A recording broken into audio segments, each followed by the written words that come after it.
বিএনপির ঘোষণার পরপরই বিভিন্ন আসনে প্রার্থী দেয় তরুণদের দল এনসিপি। এতে দেখা যায় বিএনপির দেয়া একই আসনে প্রার্থী আছে তরুণদের দলটিরও। একজন নেতা বলছেন, শুধু বিএনপি নয়, জামাতের সাথেও জোট বা আসন সমঝোতা হতে পারে এনসিপির। এদিকে বিএনপি চেয়ারপারসন খালেদা জিয়ার আসনে কোনো প্রার্থী না দেওয়ার ঘোষণা দিয়েছে এনসিপি। রাশেদ আনিসের প্রতিবেদন। এনসিপি শীর্ষ নেতারা ৭১কে জানিয়েছেন কে কোথা থেকে নির্বাচনে লড়বেন, যেখানে নাইদ ইসলাম ঢাকা ১১, সার্জিস পঞ্চগড় ১, হাসনাত কুমিল্লা ৪, নাসিরউদ্দিন পাটোয়ারি ঢাকা ১৮, আক্তার হোসেন রংপুর ৪, তাসনিম জারা ঢাকা ৯, সারোয়ার তুষার নরসিংদী ২, আরিফুল ইসলাম আদিব ঢাকা ১৪, আবদুল্লাহ আল আমিন নারায়ণগঞ্জ ৪ আসন থেকে নির্বাচনে লড়বেন।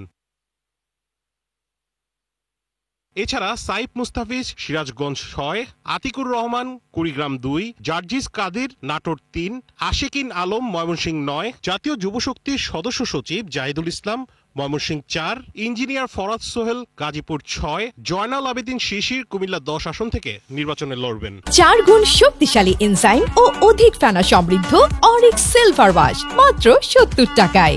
জনগণের সম্মতি নিয়ে আমরা চূড়ান্ত প্রার্থী তালিকা ঘোষণা করতে চাই এবং এটা আমাদের চূড়ান্ত না, এটার মধ্যে পরিবর্তন হতে পারে। তবে যেটা যাচ্ছে এটার মধ্যে দিয়ে আমরা মাঠ যাচাইয়ের একটা সুযোগ পেয়েছি, সেই সুযোগটা আমরা কাজে লাগাচ্ছি। জাতীয় নাগরিক পার্টির আহ্বায়ক সহ শীর্ষ নেতাদের অনেকের আসনেই প্রার্থী ঘোষণা করেছে বিএনপি। তাহলে কি দলটির সাথে এনসিপির জোট বা সমঝোতা হবার সম্ভাবনা নেই?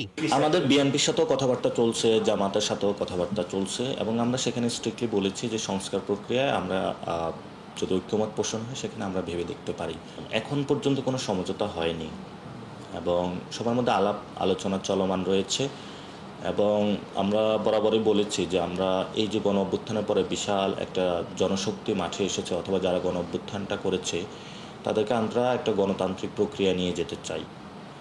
সো রাজনৈতিক দলগুলো এটা মনে করে আসলে এই যে তরুণ প্রজন্ম ছাত্র জনতা তাদেরকে একটা ডেমোক্রেটিক প্রক্রিয়ায় যদি নিয়ে যাওয়া যায় তাহলে এটা বাংলাদেশের ভবিষ্যৎ রাজনীতিতে লাভ হবে। যদি শেষ পর্যন্ত কথাবার্তা আগায়, যদি সেই ব্যাটে বলে সবকিছু মিলে তাহলে বাংলাদেশের রাজনীতিতে একেবারে শেষ মুহূর্ত পর্যন্ত প্রার্থিতা উইথড্র করার কিংবা নানা ধরনের ব্যালেন্স করার সুযোগ আছে। বিএনপি চেয়ারপারসনের প্রতি সম্মান জানিয়ে তার আসনে কোনো প্রার্থী দেওয়া হবে না বলেও জানানো হয় এনসিপির পক্ষ থেকে। আমরা খালেদা জিয়ার আসনে এনসিপির পক্ষ থেকে কোনো প্রার্থী দিব না। রাশেদ আনিস, ৭১, ঢাকা।